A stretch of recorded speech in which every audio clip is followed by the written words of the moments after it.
I typically have a love-hate relationship with Bears fans online in the sense that I love to hate on their really, really bad takes about the team, about just sports topics in general. And now, nobody's perfect. I certainly have my misses too, right? But when you talk about a fan base, and it could just be, this is bias towards understanding just how many meatheads there are in terms of the Bears fan base. When I see them almost unanimously get behind something, it's usually a pretty good indication to me to go in the opposite direction. And more often than not, that's the safe spot to be, and I'll end up on the right side of the argument. That's kind of how it's worked over the years. Certainly hasn't got better in recent years. And when I'm scouting some prospects, especially those that I see Bears fans really seem to get behind and really start to pump up, it's that bias, that historical bias there that makes me say, whoa, they're probably off on something, so let me look at that. And admittedly, as many Bears fans as I saw talking about Jaxon Smith-Njigba as wide receiver 1, Jaxon Smith-Njigba as the guy they should be taking at number 9, Jaxon Smith-Njigba as wide receiver 1, and the Bears should take him. It was hard to put that out of my mind when I went to actually study Jaxon Smith-Njigba because I was just assuming automatically that Bears fans are wrong.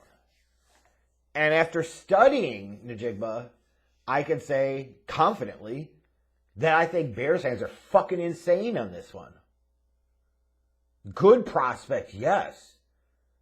But wide receiver 1? Top 10 pick? Especially that top 10 pick business. I don't know about that. This wide receiver class is kind of mid in and of itself.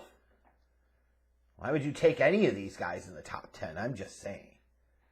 So, again, I'm not here to totally trash on Njigba as a prospect. I don't think he's a trash prospect. Do I think he has been somewhat overrated by some Bears fans? Certainly. By some of draft Twitter? Absolutely. Now, and why do I say that? Let me explain. When he uses his hands, he's solid catching the football, but he makes a number of body catches. And in general, when I'm thinking about taking a wide receiver really high, if I see a high propensity, a high rate for body catches, that concerns me a little bit. Makes me question just how natural their hands are, just how many tough catches they could actually make. Athletically, his profile is not great. His size is average at best. You know, and frankly, a little lanky for his height. His height is okay, but he's kind of lanky. Speed, you could say he plays a little bit faster than the time speed. Maybe. But he's not explosive. He really isn't. He doesn't have great, long vertical speed. That's not his game. You could say, well, transition from shorts to pads, he doesn't lose quite as much speed as maybe some others. That's why you could say he plays a little faster in his time speed. Now, that perhaps is true. But even when I hear about, his route running is so great, his route running is so spectacular. Oh, he was there with Olave and Wilson in 2021, and he outproduced them. Yeah, probably because those guys on the fucking outside took all the heat off of Njigba. His route running's good. He's got a nice sharp jab step, gets separation off the line. But, yeah, I wouldn't say his route running was so overwhelmingly awesome that I'm like, my God, he's a savant of running routes. Right? I just didn't see that. His catch radius is solid. I'll give him that. He's really good at adjusting to low throws and going down and getting it. I also like his ability to consistently time his get off from the snap. But again, his burst off of the line is average. It really is. I talked about his catch radius being solid, but even then, that's more to me about going down to get low throws It's less than ideal. Like, everything I watched here about Njigba, to me, suggested good talent, good prospect, not great talent, great prospect.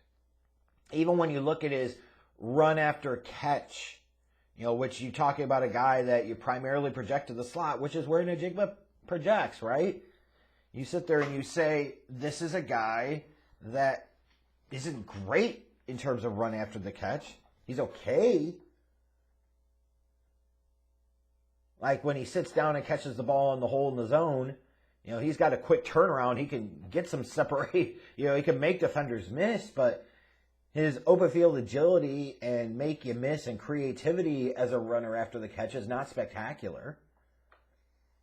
And on top of all of that, this is a guy that only played 3 games in 2022.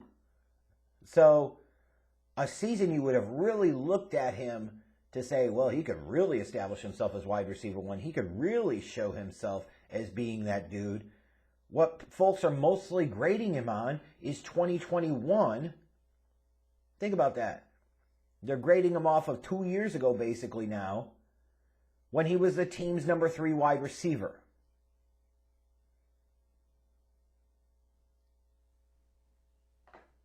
Sorry. I just don't see it. I don't see it. Now, maybe if you're a team picking in the 20s in the draft and you say, hey, we want a slot receiver that could come in and be a reliable, option, maybe like a second or third option or offense, then I could see it. But talking about a guy like Njigba in the top half of round 1, to me, just feels psycho. Talking about a guy that lacks elite physical traits and, by the way, only played 3 fucking games last year. Hell is wrong with people? I don't get it.